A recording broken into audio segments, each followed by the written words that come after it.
Register ಆಗಿರ್ತಕ್ಕಂಥದ್ದು ಶ್ರೀ ಸಂಗಮೇಶ್ವರ ಚಾಲಕರ ಹಾಗೂ ಮಾಲೀಕರ ಸಂಘ ಚರ್ಚನ್ ಇವತ್ತಿನ ಈ ಉದ್ಘಾಟನಾ ಕಾರ್ಯಕ್ರಮದಲ್ಲಿ ಆಗಮಿಸಿರ್ತಕ್ಕಂಥ ಸರ್ವರಿಗೂ ನಮಸ್ಕಾರ ಹೇಳುತ್ತಾ ಹಾಗೂ ಇಲ್ಲಿ ಹಲವಾರು ಚಾಲಕರು ಕೂಡ ಈ ಕಾರ್ಯಕ್ರಮಕ್ಕೆ ಆಗಮಿಸಿದ ಅವರು ಕೂಡ ಹೃದಯಪೂರ್ವಕವಾಗಿರ್ತಕ್ಕಂಥ ಸ್ವಾಗತವನ್ನು ಕೋರಿ ಈ ಕಾರ್ಯಕ್ರಮಕ್ಕೆ ಒಂದೆರಡು ಮಾತ್ರ ಮಾತಾಡಲಿಕ್ಕೆ ಇಷ್ಟಪಡ್ತಾ ಇದ್ದೇನೆ.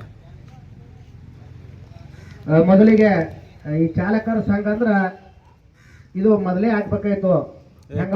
ಸುಮಾರು ಒಂದು ಚರ್ಚನ್ ತಾಲೂಕು ಆಗ್ಯದ. ತಾಲೂಕು ಸುಮಾರು 10-15 ವರ್ಷಗಳ ಹಿಂದೆ ಆಗಂದ್ರ 4 ಮಂದಿ ಕೇಳೋದು 4 ಮಂದಿ ರೇಟ್ ಬೇರೆ ಬೇರೆ ಮಾಡ್ತಿದ್ರು.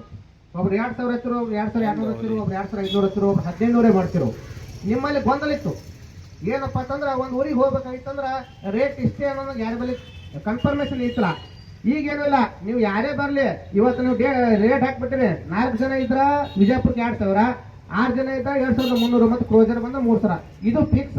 ಇದು ಒಂದು ನಿಮ್ಮಲ್ಲಿ ಒಗಟ್ ತೋರಿಸ್ತದೆ. ಯಾಕಂದ್ರೆ ಸರಿ ಸಮಾನ ಯಾರಿಗೆ ಬಾಡಿಗೆ ಬರ್ಲಿ ಲೆವೆಲ್ ಆಗಿರ್ತಕ್ಕಂಥ ಒಂದು ರೇಟ್ ಕೊಡ್ತಿರಲ್ಲ, ಅದು ಭಾಳ ಯಾಕಂದ್ರೆ ಇದು ಅನುಕೂಲ ಆಗ್ತದ. ಯಾರಿಗಂದ್ರೆ ಕಸ್ಟಮರ್ಸ್ ಅವ್ರಿಗೆ ಗ್ರಾಹಕರು ಬರ್ತಿರ್ತಾರ, ಅವ್ರಿಗೆ ಅರ್ಜೆಂಟ್ ಹೋಗ್ಬೇಕಾಗಿರ್ತದ. ರೇಟ್ ಅದಲ್ಲ ಬದಲು ಹೇಳಿದ್ರಂದ್ರೆ ರೇಟ್ದಿಂದ ಎಷ್ಟೋ ನಿಮ್ಮ ಬಾಡಿಗೆ ಕ್ಯಾನ್ಸಲ್ ಆಗಿರ್ತಾವ.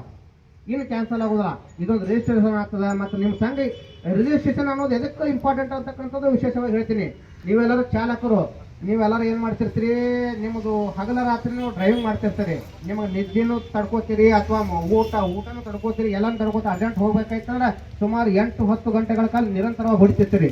ಸಪೋಸ್ ಏನಾರ ಅಹಿತಕರ ಘಟನೆ ಆಯ್ತಪ್ಪ ಅಂತಂದ್ರೆ ನಿಮ್ಮ ರಿಜಿಸ್ಟ್ರೇಷನ್ ಇದಿಲ್ಲ ಅಂದ್ರೆ ಅಲ್ಲಿ ಯಾರು ನಿಮ್ಗೆ ಇದು ಮಾಡಲ್ಲ, ಕಿಮ್ಮತ್ ಮಾಡಲ್ಲ. ನಿಮ್ಮ ಚಾಲಕರ ಸಂಘ ರಿಜಿಸ್ಟ್ರೇಷನ್ ಆದಂದ್ರೆ ಅಲ್ಲಿ ತಾಬಡ್ತೊಬ್ಬರು ನಿಮ್ಮ ಜಿಲ್ಲಾದವರು ಬರ್ತಾರ, ರಾಜ್ಯದವರು ಬರ್ತಾರ, ಬಂದು ಏನಾಗಿದೆ ನೋಡ್ತಾರ. ಸರ್ಕಾರದಿಂದ ನಿಮ್ಗೆ ಅಲ್ಲಿ ಏನಾರಪ್ಪ ಅಂದ್ರೆ ಅನುಕೂಲ ಮಾಡ್ತಾರ, ಧನ ಸಹಾಯ ಮಾಡ್ತಾರ. ಅದೇ ರಿಜಿಸ್ಟ್ರೇಷನ್ ಇರ್ಲಿಲ್ಲ ಅಂದ್ರೆ, ಒಗ್ಗಟ್ಟು ಇರ್ಲಿಲ್ಲ ಅಂದ್ರೆ, ಈ ಒಂದು ಕೋಲ್ ಅದ್ರಿ, ಆ ಕೋಲ ಏನಾಗ್ತದ ಅಂದ್ರೆ ಒಬ್ಬನಿಗೆ ಮುರಿಕ್ ಸಾಧ್ಯ. 4 ಮಂದಿ ಕೂಡಿ ನಾವು ಆ ಕೋಲನ್ನ ತೋಡ್ಕೊಂಡು ಮಾಡ್ಬೋದಿಲ್ಲ. ಹಂಗ 4 ಜನ ಕೂಡಿದೇವಪ್ಪ ಅಂತಂದ್ರೆ ಒಂದು ಸಂಘ ರಿಜಿಸ್ಟ್ರೇಷನ್ ಅದ. ಆ ಸಂಘದಿಂದ ಏನಪ್ಪಾ ಅಂತಂದ್ರೆ ನಿಮಗೆ ಬರ್ತಿರ್ತಕ್ಕಂಥ ಏನೋ ಸರ್ಕಾರದಿಂದ ಯಾವುದೇ ಹಲವಾರು ತೊಂದರೆಗಳಾಗ್ತಾವ. ಯಾರು ಚಾಲಕರು ಡ್ರೈವರ್ಸ್ ಏನೇ ಗಿರೀಶ್ ಸರ್ ಹೇಳೋದಿಲ್ಲ, ಭಾಳ ಚಂದ ಹೇಳೋದು. ಡ್ರೈವರ್ ಅಂದ್ರೆ ಯಾರಿಗೆ ರೆಸ್ಪೆಕ್ಟ್ ಇಲ್ಲ. ಬಾರೋ ಡ್ರೈವರ್, ಹೋಗೋ ಡ್ರೈವರ್ ಅನ್ನುವ ಭಾವನೆ ಎಲ್ಲರೆಲ್ಲ ಅದ. ಅದನ್ನು ತೊಡೆದು ಹಾಕ್ಬೇಕು. ಯಾಕಂದ್ರೆ ನೀವು ಆಂಬುಲೆನ್ಸ್ ಡ್ರೈವರ್ಗಳಿದ್ರಿ, ಕಾರ್ ಚಾಲಕರಿದ್ರಿ, ಬಸ್ ಡ್ರೈವರ್ಸ್ ಇದ್ರಿ, ಶಾಲಾ ವಾಹನಗಳ ಮಕ್ಕಳ ಡ್ರೈವರ್ಸ್, ನೀವೆಲ್ಲ ದೇವ್ರಿದ್ದಂಗ. ಒಂದು ಭಾಗದಾಗ ನೀವೆಲ್ಲ ಏನಪ್ಪಾ ಅಂದ್ರೆ ದೇವ್ರ. ಅರ್ಜೆಂಟ್ ಹೋಗ್ಬೇಕಾದ ಆ ಸಮಯಕ್ಕೆ ನಾವು ಮುಟ್ಟಬೇಕಾದಂದ್ರೆ ನೀವೇನ್ ಮಾಡ್ತೀರಿ, ತಾಬಿಡ್ತೊಬ್ರು ಎಲ್ಲ ಬಿಟ್ಟು ನೀವು ನಮ್ಗೆ ಫಾಸ್ಟಾಗಿ ಕರ್ಕೊಂಡು ಹೋಗ್ತೀರಿ. ಅದು ಬಹಳ ಇಂಪಾರ್ಟೆಂಟ್ ಅದ. ಆದ್ರೂ ನಿಮ್ಮಲ್ಲಿ ಒಂದು ವಿನಂತಿ ಏನಪ್ಪಾ ಅಂತಂದ್ರೆ, ನೀವು ಯಾವುದೇ ಸಮಯದಲ್ಲಿ ಹೆಂಗೆ ಹೋಗುತ್ತಿರ್ತಿರಲ್ಲ ಅವಾಗ ಸಮಾಧಾನ ಚಂದಾಗೆ ಓವರ್ಟೇಕ್ ಮಾಡುವ ಒಂದು ಸಂದರ್ಭದಲ್ಲಿ, ಒಂದು ಸೈಡ್ ಹಾಕುವ ಸಂದರ್ಭದಲ್ಲಿ, ಸೈಡಿಗೆ ಗಾಡಿ ನಿಲ್ಲಿಸುವ ಸಂದರ್ಭದಲ್ಲಿ ಸ್ವಲ್ಪ ವಿಚಾರ ಮಾಡಿ ಗಮನ ಇಟ್ಕೊಂಡು ಸಮಾಧಾನ ಹೋಗುತ್ತ ಬರೀ ಅನ್ನೋ ಒಂದು ಭಾವನೆನ ಹೇಳ್ತೀನಿ. ಯಾಕಪ್ಪ ಅಂದ್ರೆ ಹಲವಾರು ಆಕ್ಸಿಡೆಂಟ್ಗಳು ಸಮಾಜದಲ್ಲಿ ಆಗ್ಲಿಕ್ಕತ್ತವ. ಆಮೇಲೆ ಕೆಲವೊಂದು ಗಾಡಿಗಳು ಮೈನರ್ ರಿಪೇರಿಗಳು ಇರ್ತಾವ, ರಿಪೇರಿ ಮಾಡಿಸೋದು ಬರೀ. ಆಮೇಲೆ ಇನ್ಶೂರೆನ್ಸ್ ಇಟ್ಕೋತ ಬರೀ. ಆಮೇಲೆ ಚಾಲಕ ಸಂಘದ ಇದು ಚಾಲಕರಿಗೆ ಎಲ್ಲರೂ ಏನಪ್ಪ ಡ್ರೈವಿಂಗ್ ಲೈಸೆನ್ಸ್ ಇಟ್ಕೋತ ಬರೀ.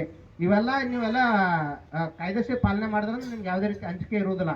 ಹಾಗಾಗಿ ಇಲ್ಲಿವರೆಗೂ ನಮ್ಮ ಚರ್ಚನದಲ್ಲಿ ಬಹಳ ಅದ್ಭುತವಾಗಿ ಒಂದು ಚಾಲಕರ ಸಂಘ ಉದ್ಘಾಟನೆ ಇವತ್ತು ಮಾಡಿರಿ. ಅದು ಬಹಳ ಒಳ್ಳೆಯದು.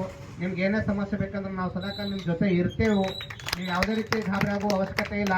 ಏನೇ ಸಣ್ಣ ಸಮಸ್ಯೆ ಇದ್ರೂ ನಮ್ಗೆ ಹೇಳುತ್ತೆ ಬರೀ. ನಮ್ಮನ್ನು ಇಲ್ಲಿವರೆಗೂ ಕರೆಸಿ ಮಾತನಾಡಿ ಸನ್ಮಾನಿಸಿ ನಮಗೆಲ್ಲ ಸ್ವಾಗತ ಕೋರಿರಿ.